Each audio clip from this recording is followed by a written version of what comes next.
Hey builders, welcome back to another Dungeon 3D build. We're doing another theater today, and with this theater, I had this idea from the last theater build where I talked about it being, I made a comment about an amphitheater or an auditorium, and I kind of wanted to see if I could emulate that in this feel. So originally, I had an idea of doing a minimalist auditorium, a minimalist sort of amphitheater, and I pretty much totally abandoned the idea of doing something minimalist literally about 5 minutes in here, because I had this vision that I was going to just do something really simple and really plain, just kind of a basic new Dungeon 3D builder idea for a theater, and it totally went out the window. So what you see me doing here is I'm basically taking the tiles in the back and I am raising them up, and then I'm putting blocks in front of it to kind of create that idea of like layered stands or seats. It was an interesting challenge to start off with, because I've not played with height too much in my maps, just because height in rules gets a little funky in things like Pathfinder and D&D, and like figuring out like, oh, I'm 20 feet in the air, does my spell reach somebody 20 feet on the ground?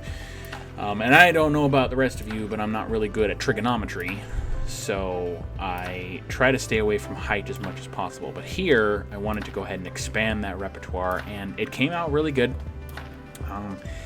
And I'm just kind of creating layers of the blocks that'll serve as sort of the back of people's seats, I guess.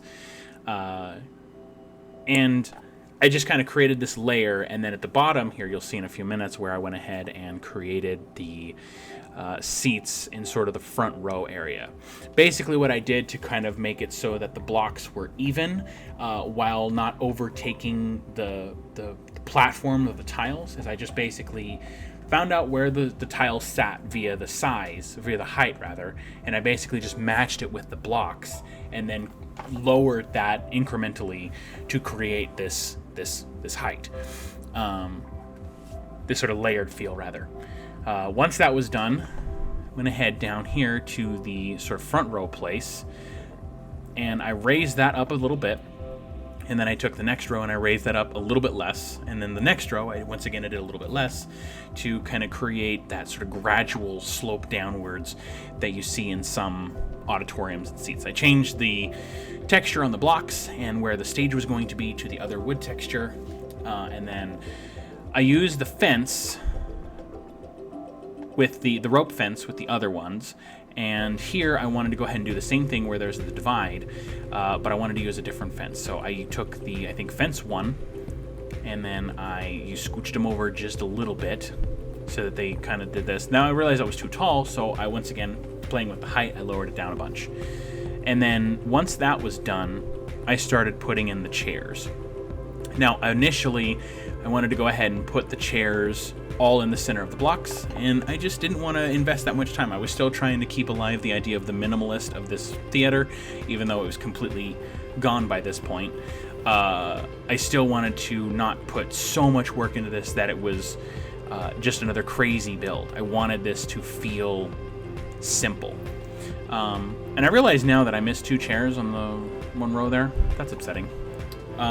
So here, with the stage of the Theater 1, I used the blocks. Now here I wanted to use cylinders, and I really like how this came out, but I immediately, when I placed the cylinders and scaled them up, I immediately see that there was an issue. But, of course, I thought, hey, that's an issue for future me to deal with. You're going to see a lot of the cylinders are freaking out right there, especially in this shot right here. A lot of the cylinders are flashing, basically. Now, I'm not a programmer. I'm not an artist. I'm a dungeon master and I'm a builder. But according to the developer, that is something called Z-fighting, I think is what she said.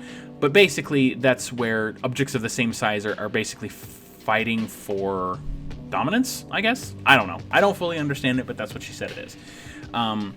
And it became a huge glaring issue, and I almost went ahead and nuked the whole cylinders and just went with the blocks, but I just couldn't do that to myself because I just really liked how this looked. I took some half walls and lined the cylinders along the edges with that, and looking at this, I was like, hey, you know what, this would be great? This would be great for like kind of a diorama. So I took a bunch of the Viking houses and I scaled them down really, really small, and I started placing them on the stage. And I really love how this looked. Kind of this cute, quaint little Viking village, kind of a diorama, and it kind of gives you this really fun and whimsical set of, or not set, but sense of scale. I decided to go ahead and start putting in some grass, and that's when I realized the issue that I was having, I had to address this.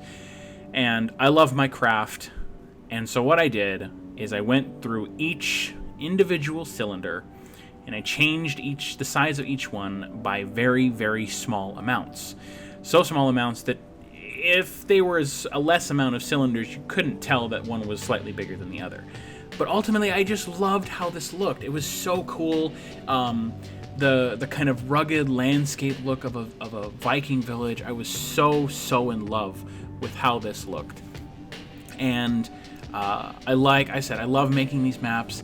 It was a painstaking and arduous process. This video I think you're seeing is at about just a little less than 10 minutes. The raw footage of me doing this was over 40 minutes of me making it, and then going through each cylinder was the longest part. But I love how it turned out. The amount of love and work that went into this was not minimalist whatsoever. I completely failed at my idea of minimalist, but I just love this. I went back to my idea of some grass patches, and so I kind of did some grass patches. I did some short grass. It definitely gives you the sense that this is not natural, which was what I was going for, because this map was supposed to be inside. This theater was supposed to be inside, so you could definitely get the sense that this was not natural. To kind of heighten the sense of scale and the idea behind this, I threw part of the map into the road tile, the dungeon tile. It's whatever tile looks like those bricks. I ended up using all of the Viking buildings here, and just kind of spread them around this little diorama, and I just love how this looked. And then to top it off, I put the little pillar in the center. So yeah, check us out down below with our social media links. Check us out on Steam. And remember, everybody, keep building. Bye-bye now.